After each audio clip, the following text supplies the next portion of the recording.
what are some common things, Matt, that we see that are kind of just buyer bewares that people should almost self-audit before considering partnering up with an agency? Yeah, certainly. One of the biggest things that we see at the very beginning when looking at accounts that people are doing stuff is really incorrect settings, right? And that's whether it's on Facebook, that's whether it's on Google. They are not optimizing their campaigns and ad groups to really spend their money the best they can, right? To be the most efficient it can. There's money being wasted just due to incorrect settings, right? It's not the intent of how they're trying to advertise or their ad copy or keywords or their audiences, but their settings are allowing their ads to show outside of what they think they're showing for. Sure. Right? And waste money. That's definitely a big one for sure. And in all the kind of like little mistakes that you see is very network specific, right? On Google, like I said, settings, it's match types, its intent is a big one, right? Like, are you targeting people that have intent? Are they actually looking to buy? Or are they looking for information or just browsing, right? People tend to go too broad on search, which I think costs people a lot of money.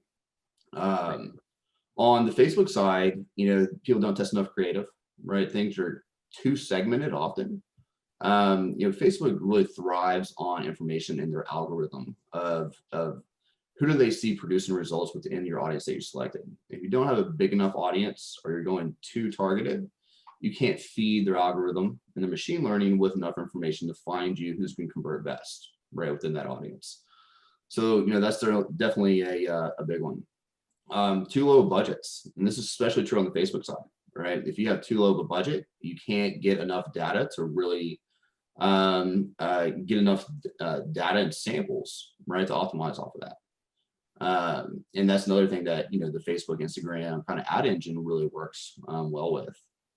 And not updating your strategy, right? A lot of times, this is something we see on audits on the social side is people will run the exact same creative to the same audience for a year, 2 years, and nothing changes.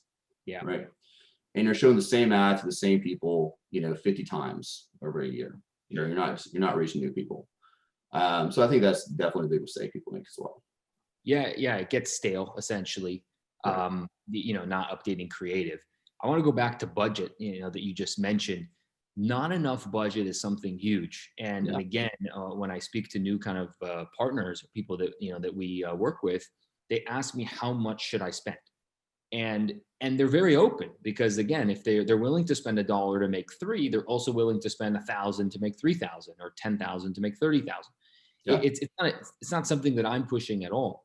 But what I always tell them is there is somewhat of a minimum kind of viable testing budget, right? In which you have to have that in order to see if this whole thing's going to work.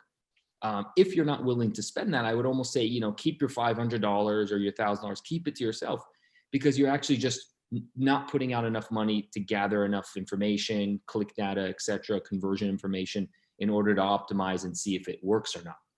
That's so right. I feel a common mistake, in the DIY kind of approach is that normally when you do something DIY, as anybody would naturally, you start with a low budget. You just throw a couple dollars at it and say, let's see if this works or not, do it myself. And if you see traction naturally, then you okay, I'm going to triple down. Maybe then I'm going to hire some outside help internally or with an agency, to really be focused just on paid.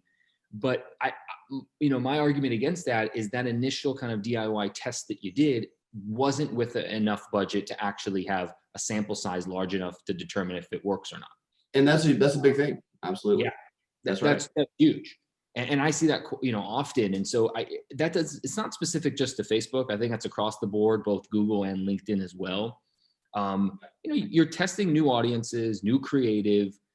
Many times, you're not just driving traffic at like the top of the funnel with like an awareness type ad. You're blending it with a retargeting ad.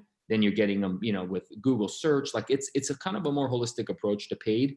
And in order to do that, you have to put some dollars behind it. That's right. That's right. And that's another big thing too, is not looking at it as a funnel, right? Yeah. As that the traffic that you're driving is top of funnel, especially on the social side, right? Now, search can be very bottom of funnel, right? That's why search cost per click is very high. But a lot of the traffic that you're going to drive on social, they're reaching your brand for the very first time. Right? Yeah. Like you have to nurture them. right? With remarketing, with emails, you want to capture your micro conversions, right? Sign them up for an email, capturing the lead somehow, like getting them involved with your brand, right? I mean, it takes often 3 to 6 visits before somebody buys. And that doesn't matter if it's lead generation, e-commerce, whatever. And Sure. that first touch, is just the first touch. So it's Yeah. something that somebody always needs to keep in mind when driving traffic.